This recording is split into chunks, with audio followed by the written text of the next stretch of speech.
Salam alaikum, salut à tous.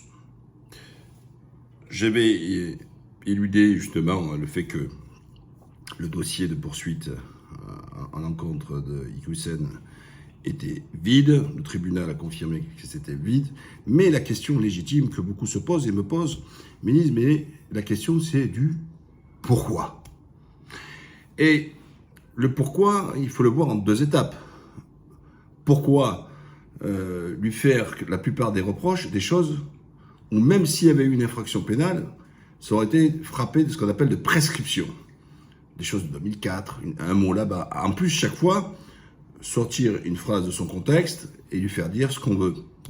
Or, pour pouvoir apprécier un propos, une idée, et surtout comme lui, il est visé comme avoir une idéologie nauséabonde, ben dans ces cas, ben c'est tout le discours qui va être jugé. Parce que justement, si on veut lui donner le poids de ce qu'ils l'ont accusé à tort, ben, c'est pas un cours de phrase. C'est à partir du moment où il prend une posture, quelle est la nature de sa posture, quel est message il veut faire passer. Avant de commencer, encore un carton rouge parce qu'il lui fait dans les reproches, on lui dit qu'il c'était un complotiste, un séparatiste et qu'il représentait bien sûr un danger pour la République et qu'il invitait justement à s'opposer à l'état de droit, tout ça, etc. Et que font les médias? Le Figaro en premier, ça bombarde. Et c'est 3-4 articles par jour. À remettre carrément, invitant des gens qui n'ont même pas vu d'ailleurs le jugement, venir critiquer des magistrats. Et je vous rappelle que je vous avais bien précisé que c'était bien que ce soit une décision collégiale, donc 3 magistrats, et pas une décision d'un seul magistrat qui en aurait pris plein la gueule. Là, ils sont quand même 3.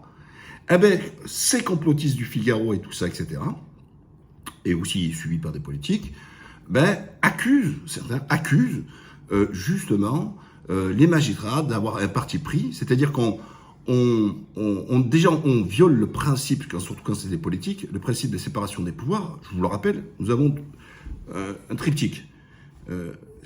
On a le pouvoir exécutif, le gouvernement, le pouvoir législatif, le Parlement, et le pouvoir judiciaire, qui est un pouvoir complètement indépendant, et pour lequel ils remettent en cause leur indépendance, et même leur intégrité, en les diffamant, ou en les accusant d'être en gros parti pris. En gros, ça va être, après avoir inventé l'islam politique, l'islamo-gauchisme, tout, maintenant ça va être l'islamo-juge, magistrat, etc. Non, parce qu'il faut regarder les motivations. Quand les magistrats vous disent il n'y a rien, mais ils ne vont pas dire que le dossier il est plein, quand eux ils n'apportent pas la preuve d'eux. Voilà, hein, c'est un truc bancal. Alors déjà, le pourquoi ils ont fait ça, c'est parce que comme le Maroc s'est couché, il leur a donné l'autorisation en une journée de pouvoir l'expulser, c'est qu'ils pensaient qu'ils sont allés perquisitionner, le choper, le mettre à Rabat, et quand le jugement est passé, c'était fini. Rabat, il ne le lâchait pas. Hein, il rentrait opération cachot, surveillé, impossible de revenir en France. Vous voyez? Donc ça, c'était sur la forme. Maintenant, on va venir sur le fond. Qu'est-ce qu'il arrive? Pourquoi Hassan Iqiyoussen? Pourquoi pas un autre? Etc. Alors, c'est simple.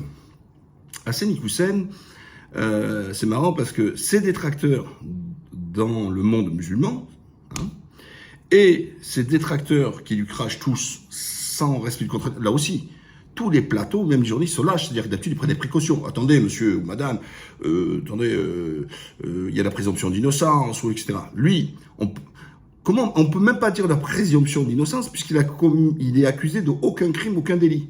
Vous voyez? Déjà, c'est clair. On lui fait un procès d'intention, et donc, lui, il bénéficie de rien. Alors, Darmanin, accusé de viol, il faut, attention, présomption d'innocence. L'autre, on l'accuse de tous les maux, parce qu'en fait, à la limite, c'était Ben Laden, Hassan Iqiyoussen. En gros, ça fait 30 ans qu'ils prêchent. Ils ont attendu, c'est maintenant en 2022 qu'ils sont, au moment de renouvellement de sa carte de séjour, ils ont découvert qu'elle était dangereux. Pourquoi attendre la carte de séjour pour pas la renouveler et justement venir étayer par tous ces mensonges? Pourquoi, justement, et en plus, s'ils étaient témoins d'un délit, c'est une obligation en France que tout individu qui a connaissance d'un crime ou d'un délit, il a une obligation de faire un signalement. Et quand c'est des fonctionnaires ou des élus, etc., c'est encore double obligatoire. Vous voyez, ils sont obligés de dénoncer. Et quid? Rien. Ben, c'est normal, ils ne pouvaient pas dénoncer quelque chose qui n'existe pas. Donc, vous l'avez compris, opération Fantomas.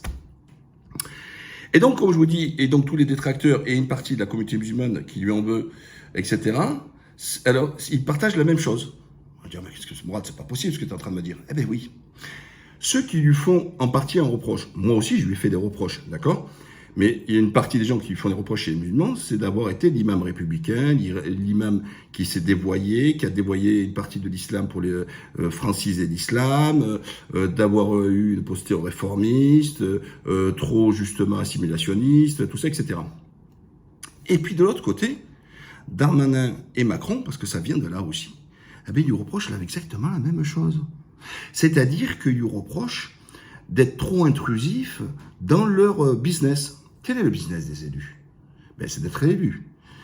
C'est les élections. C'est ça, leur steak à eux. C'est le pouvoir. C'est le mandat. Souvenez-vous, Bernard Tapie, pour lequel j'ai beaucoup d'estime et à son âme, le jour où il est rentré en politique, et ils l'ont dézingué, ils l'ont massacré, ils l'ont mis plus bas que terre, ils se sont déchaînés sur lui. Pourquoi? Ils lui ont dit, viens pas toucher notre steak. Reste à ta place, reste mignon, reste à ta place. Et le crime qu'a commis Iqoussen, selon eux, c'est d'avoir, depuis des années, pris une conscience politique en leur disant, attention, des fois même, c'est pour ça que les musulmans lui en veulent des fois, aller même de façon dans ses propos, de façon excessive. Alors je pense, sans dévoyer sa personne, je pense qu'il a été de façon excessive pour marquer le coup. Quand d'autres ont vu son côté excessif comme une forme de lâcheté, une forme de vendu. Voilà. Quand il dit il faut aller voter, c'est obligatoire, là, là, là, là, là, là, là, là. Et là, ça dérange. Parce que quand lui, il a fait tous ses parcours de partout, ses vidéos, en leur disant il faut voter, il faut voter, il faut voter, il faut voter, jusqu'à là, vous pouvez me dire, ça les dérange pas. Sauf qu'il y a une tournure. C'est que quand Macron a fait avec ses sbires comme Darmanin et d'autres, dans la droite ligne du valsisme, c'est-à-dire de taper sur les musulmans, ben lui, il a rajouté quelque chose. Il a dit au départ, c'était il faut aller voter, il faut participer, il faut s'investir dans les partis politiques, il faut se présenter, tout ça, etc. Vous vous rendez compte? Déjà, quand vous dites à quelqu'un de se présenter, il dit, oh, attends, il va prendre mon steak. Alors que jusqu'à maintenant, ils se sont toujours... et ça, j'en parle aussi dans mon livre, si vous préférez, tous les politiques, ils sont souvent islamophiles localement et ils sont islamophobes au plan national. Qu'est-ce que ça veut dire? Ça veut dire que localement, c'est eux qui entretiennent le communautarisme parce qu'ils vont voir la communauté juive, ils vont voir la catholique, ils vont voir, et bien sûr, les musulmans. Et chaque fois, leur coup de promesse, je vais vous donner une mosquée, je vais vous faire ci, etc. Ils vendraient leur mère pour pouvoir gagner. Vous voyez, c'est du business, c'est du marketing. D'accord? Et d'ailleurs, ça les dérange le jour où les musulmans ne sont plus colleurs d'affiches ou des rabatteurs pour amener des voix et qui disent moi aussi je veux un siège. Alors là, ils commencent à déranger. Là, ils te disent oh, petit, reste à ta place. Et comme si tu restes pas à ta place, moi quand je me présente à la présidence du MP en 2002, vous voyez, c'est déjà il y a 20 ans, quand des ministres ou d'autres ils me disent mais Mourad, mais qu'est-ce que tu veux? Je dis ben ta place. Ah, là, ils changent de couleur. Je dis, mais oui, je veux ta place, c'est pas compliqué, quoi. Voilà. Et donc, quand vous voyez, donc, eux, localement, ils en ont besoin, et Darmanin a fait exactement la même chose. Je crois qu'il y a 2 quartiers, je crois qu'il y a Bourgogne et l'autre. Quand il y avait les socialistes qui avaient promis la mosquée qui n'avaient jamais donné, ben lui, il aurait promis de le donner. Et donc, il s'est accoquiné avec une partie de la communauté musulmane, avec cette promesse en disant, élisez-moi, et puis on partage des valeurs communes contre le mariage homosexuel. Et c'est pour ça que vous voyez Darmanin, qui était avec Sens Commun, qui a manifesté contre le mariage pour tous. Et aujourd'hui, c'est lui qui fait le procès, peut-être à Hassan Iqoussen, d'être homophobe. Non mais c'est mort de rire, quoi. Mort de rire, mort de rire. Donc ça veut dire que toi, Darmanin, t'as d'être contre et taper sur le mariage pour tous. Et lui, en tant que religieux, il n'a pas le droit de le faire, alors que toutes les religions bannissent l'homosexualité. Vous voyez, vous savez, il y a des choses qui sont en commun chez les chrétiens, chez les juifs, de ce qu'on appelle dans les religions monothéistes. Ils ont beaucoup de choses, des socles qui sont communs. Et ça fait partie du socle commun. Et donc, Iqoussen a, selon eux, été trop loin, puisque il a motivé pour voter contre Macron. Et c'est en cela, rappelez-vous, quand après le premier tour des élections présidentielles, ils sont tous montés au créneau en disant, ils ont été jusqu'à sonder, je ne sais pas si vous imaginez le truc, en disant « Ouais, 69% des musulmans français, ils ont voté Mélenchon, c'est l'islamo-gauchisme. » En gros, le musulman, quand il vote pas, il est désintégré. Quand le musulman il vote mal. En gros, il vote toujours mal s'il vote pas pour ceux qui le critiquent. Par contre, s'il vote pour eux, il n'y a pas de souci. Hein. Bien, mon kiki, il n'y a pas de souci. Comme Darmanin, il a fait pour prendre la mairie de Tourcoing. Il est arrivé, le truc, manger des macroudes, vous voyez, etc. Je vais vous faire la scène. Et il leur a donné d'ailleurs, hein, la mosquée. Il leur a donné, Mais il n'a pas donné au courant d'Hassan Hussein. Il a donné à un courant wahhabite, c'est-à-dire les mêmes qui dénoncent aujourd'hui, qu'ils appellent le salafisme, etc. Mais ça, vous inquiétez pas. On en parlera plus tard dans les prochains dossiers. Restons sur l'essentiel.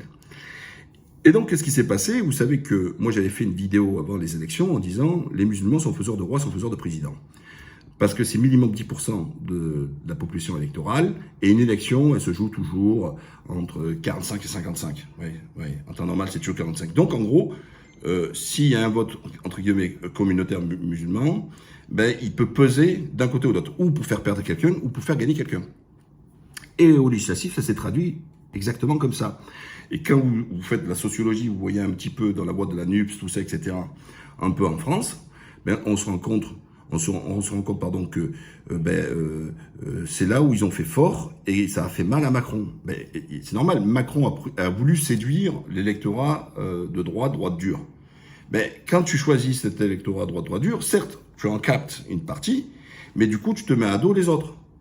Mais eux, ils étaient en train, dans l'idée de se dire jusqu'à maintenant, les musulmans, ils votent pas, donc ils n'ont rien à foutre. Et vous savez, ils savent tous qu'est-ce qu'ils votent. Lorsque vous faites les municipales, d'ailleurs, à l'époque, il y en a qui me prenaient les crayons, dès qu'ils étaient dans le bureau de vote, ils entendaient « Madame, truc, Duchemol, truc, numéro, truc », hop, ils marquaient. Et ça, c'était les spécialistes des communistes. 3h30 de l'après-midi, ils se barraient, et comme vous pouvez avoir les listes électorales en préfecture, il suffit de payer. Et vous regardez, dit, lui, il n'a pas payé. Je lui ai donné une aide au CCAS. Lui, j'ai donné un logement, j'ai embauché son fils. Ils vont les voir, tape à porte. Oh, t'as pas été voté, ils viennent les chercher en pantoufle. Donc, ils savent qu'ils votent pas dans les quartiers. Et puis après, dans les quartiers, il y a ce qu'on appelle, là, on sait nominativement. Là, on sait nominativement quand ils notent dans les bureaux de vote. Mais après, vous le savez quantitativement quand vous avez les résultats en disant la participation dans tel bureau, etc. Et donc, les autres en bon businessman, ça, c'est tous les maires font ça exactement la même chose. Quand ils ont 100 € à dépenser, si dans tel territoire, dans tel quartier, il y a seulement 15%, 20%, 30% de participation, et dans les beaux pavillons avec des vieux qui à 8h01 ils sont déjà en train de voter, etc., ou les cadres, etc., qui vont voter et qui votent à 70%, quand vous avez 100 € à dépenser, vous le dépensez où? À ceux qui peuvent vous maintenir votre fauteuil, c'est-à-dire aller voter, et en plus pour vous, ou alors à ceux qui ne vont pas voter. Ben, c'est vite dit. Tu votes pas, tant pis pour toi, t'auras rien. Voilà. Et ça, les gens n'ont toujours pas compris ça. C'est quand tu votes, tu existes. D'accord? Et tu as une pression. Parce que à vous, vous pouvez faire une élection. Et donc, Hassan Hussein a bien sûr, ce qu'a pu voir à droite à gauche, c'est que il a été plus du côté de NUPS que de Macron. Et puis, il a dit la vérité sur différentes lois, comme il lui reprochait à l'époque, sur ce qu'ils appellent le séparatisme, c'est que, justement, c'est d'avoir condamné la loi séparatiste. Ouais, alors, tout le monde l'a condamné, hein, enfin, tout le monde. Moi et d'autres qui ont compris l'arnaque du séparatisme. Bon, on a le droit de critiquer une loi, hein, d'accord? D'ailleurs, à l'Assemblée nationale, les oppositions ne servent qu'à ça, donc à s'opposer. Bon, voilà. Donc, c'est naturel, ça participe à la vie démocratique et au débat. Et ça a fait mal à Macron, parce que tous les postes récupérés par la NUPS, c'est des postes que Macron n'a pas pris. Parce qu'à l'époque, la fois dernière, il avait aspiré le Parti Socialiste, et il avait pu, grâce aux électeurs de gauche, avoir la majorité au Parlement. Et là, vous l'avez bien vu, la droite, elle a fondu, donc c'est-à-dire qu'il avait déjà ramassé sur la droite, ça a bénéficié une part à Macron et une part au Front National. Donc la droite, le premier mandat, elle était comme ça, et puis la droite aujourd'hui, elle est comme ça. Et donc à l'époque, il avait aspiré sur la gauche, Macron, parce qu'il se disait plutôt originaire de gauche, tout ça, etc. Bon, après, quand on a vu sa politique, il n'y avait rien de gauche. Hein. Et donc, la NUPS met à défaut. C'est pour ça qu'ils ont une haine pas possible contre eux. Vous savez, moi, je suis pas de gauche, je suis de droite. Mais la droite, elle n'existe plus. Vous avez vu les Ciotti et compagnie, laissez tomber, c'est catastrophique. Hein. Et donc, il a touché le steak. Le problème d'Hussein, c'est qu'il a voulu toucher le steak de ceux qui sont en place.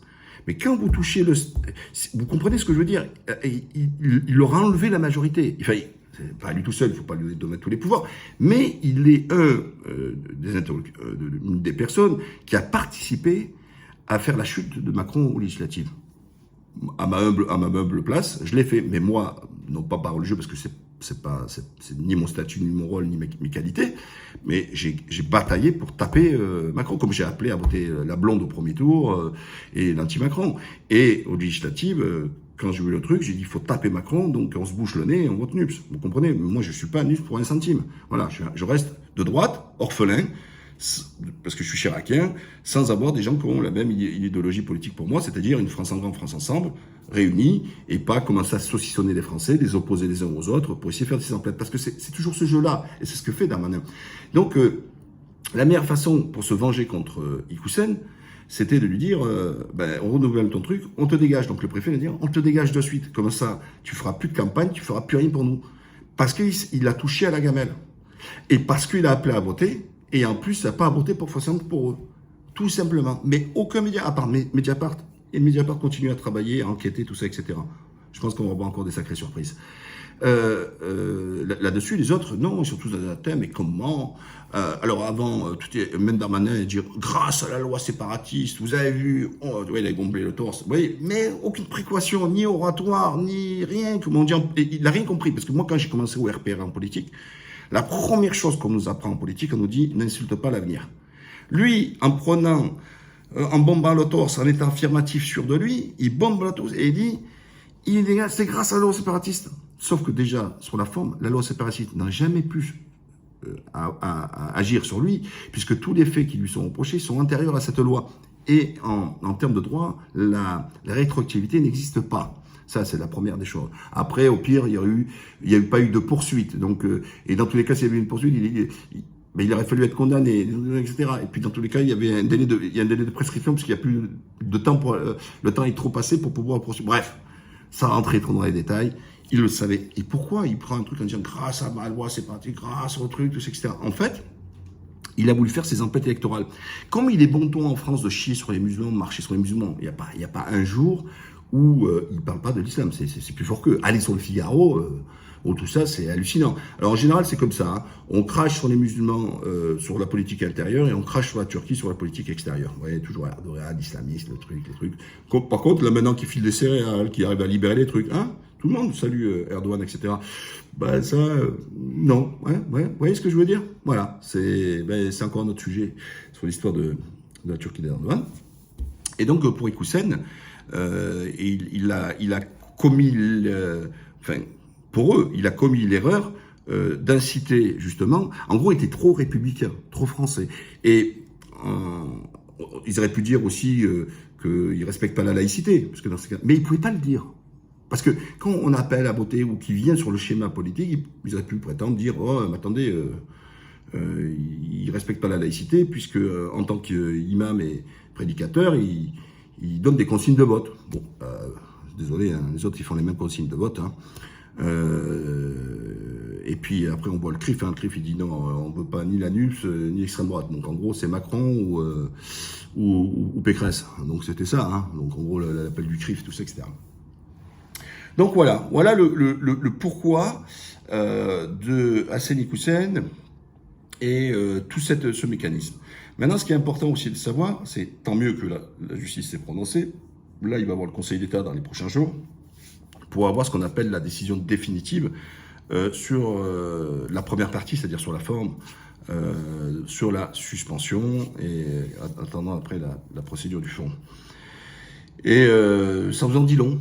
Ça vous en dit long sur le fait qu'en gros, vous avez le musulman, on veut lui interdire de tout.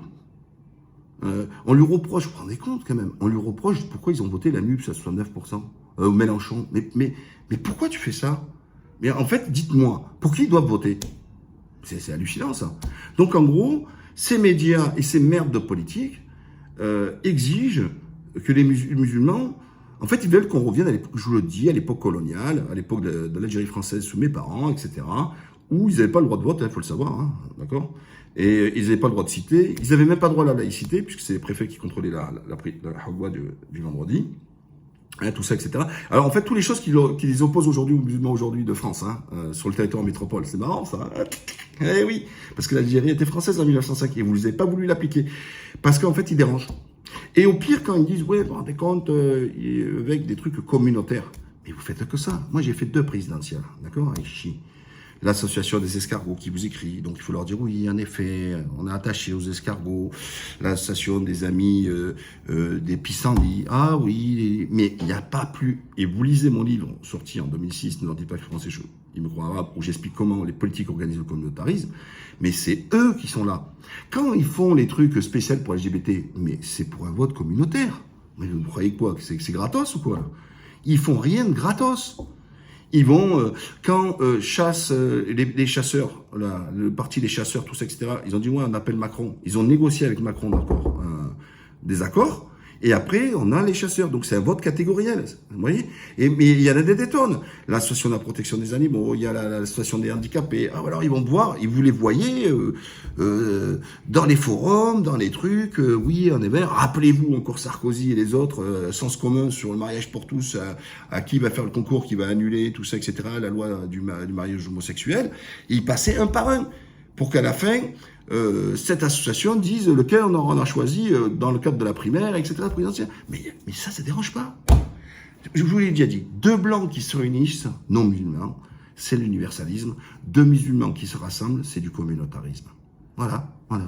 Et d'ailleurs, c'est le communautarisme, quand vous l'expliquez, vous dites c'est que les musulmans. Le repas du CRIF, ils sont tous à genoux, c'est une instance communautaire.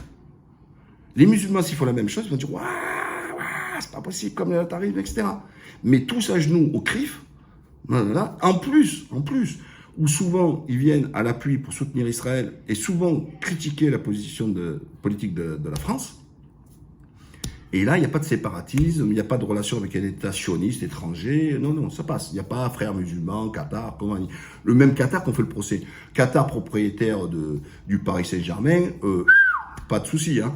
Il n'y a pas de frères musulmans. Le Qatar qui a pris le groupe Accor, les hôteliers, etc., français, hein, qui est un des plus gros groupes au monde, là, il n'y a pas de frères musulmans, hein, pas de problème. Hein. Le Qatar qui prend chez Total, sur d'autres, et puis c'est à coup de 20 ou 30 milliards qu'ils ont dans les entreprises françaises, il n'y a pas de frères musulmans. Mais si le Qatar, il donne un peu d'argent pour construire une mosquée, et là, ils vont dire, allez, ça y est, c'est mort, c'est séparatisme, le truc, la relation. Mais le Qatar, ils n'ont aucune puissance.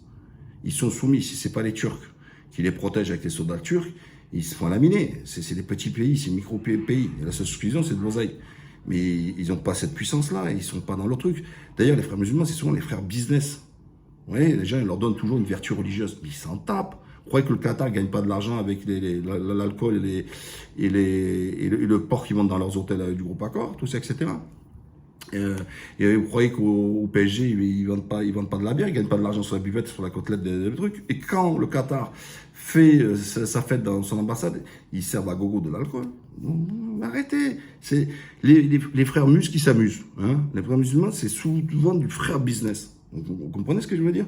Et n'en faites pas une idéologie religieuse terroriste. Les terroristes de rien du tout. Jamais ils vont aller au combat pour défendre les musulmans ou quoi que ce soit. Ils n'en ont rien à péter. Voilà. Allez, partagez, abonnez-vous surtout. Et à bientôt. Salam.